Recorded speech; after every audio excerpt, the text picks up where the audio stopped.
Welcome back, everyone. It's me. Today, we're going to talk about what happened after the labors.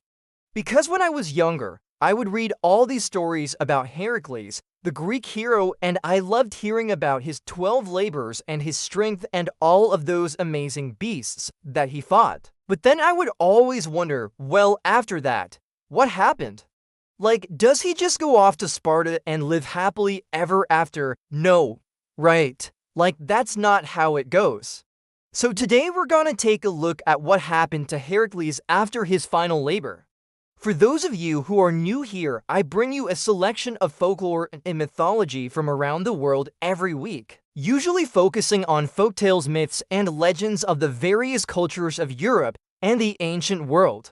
If you love that kind of thing, please consider subscribing so that you never miss an episode. Okay, let's get started. So the 12 labors of Hercules, as you all probably know, were tasks which the hero undertook to atone for a terrible sin he committed in a fit of madness brought on by the goddess Hera.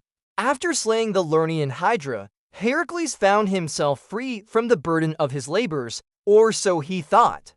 See, the hero had slain all the monsters and completed the seemingly impossible tasks. But the weight of his deeds still pressed upon him, not in the form of physical labor, but in the form of weariness of spirit. You see, while the labors themselves were extremely challenging and dangerous, they also demanded great emotional toll of Hercules.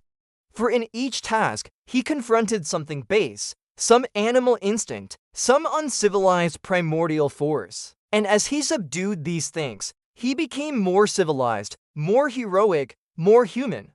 However, it was precisely this process that had robbed him of his humanity up until that point. After the completion of the labors, he was no longer a man burdened by endless trials, but rather a hero who had proven his strength. And now his heart searched for peace. Though the labors were over, Hercules was changed. He was still strong, brave, and enduring, but now there was a calmness within him, a gentleness born out of his long trials. He wandered across Greece, not in search of monsters to slay, but in search of meaning for his new existence. Everywhere he went, people looked at him with awe and gratitude, for they knew the world was safer because of him. They told stories of his bravery and sang songs of his triumphs. But he listened patiently, always ready to share in their joy, but never joining in their cheers.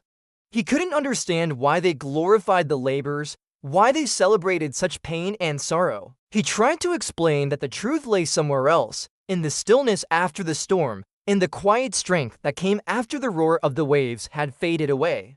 But they didn't understand him. All they saw was the hero. And so he walked on, seeking solace in solitude. One evening, as the sun set in soft gold, Hercules walked along the shore of a calm sea. The waves whispered gently, and for the first time in many years, he felt no need to fight, no need to prove himself. There was only the rhythm of the water and the promise of rest.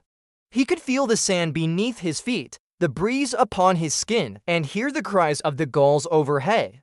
And in this moment, he understood that peace was not the absence of struggle, but the presence of balance. He had fought hard and long, but now it was time to rest, and so he did.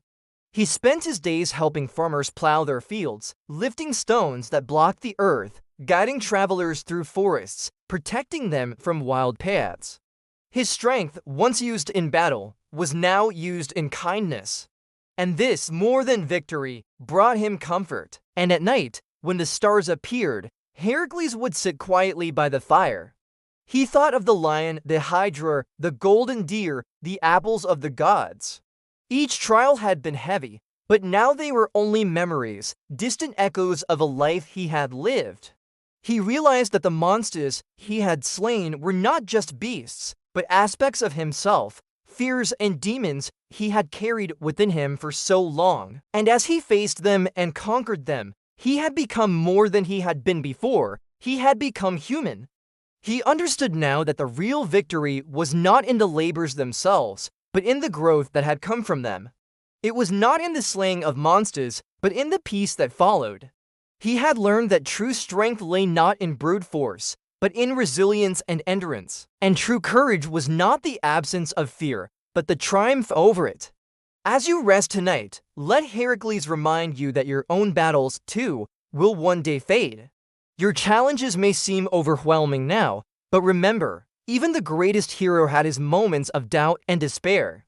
Yet he persevered, and in doing so, he found peace. Remember that, like Hercules, you have the strength within you to overcome any obstacle. And when you do, you will find that true victory is not just in the result, but in the person you become along the way. Let Hercules be your guide as you navigate the challenges of your own life.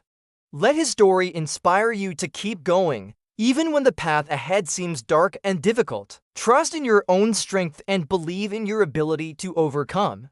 And when you do, you will find that the rewards of true victory are far greater than any treasure or glory.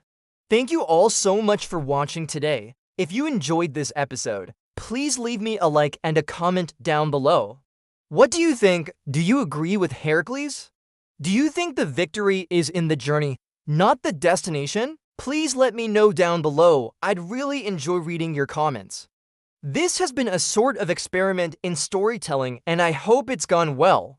If you enjoyed this format, I can definitely do more of these little reflective stories for you all. Of course, if you want to stick around for more stories like this, or other folk tales and myths from around the world, please consider subscribing. Once again, thank you all so much for listening, and I'll see you next time.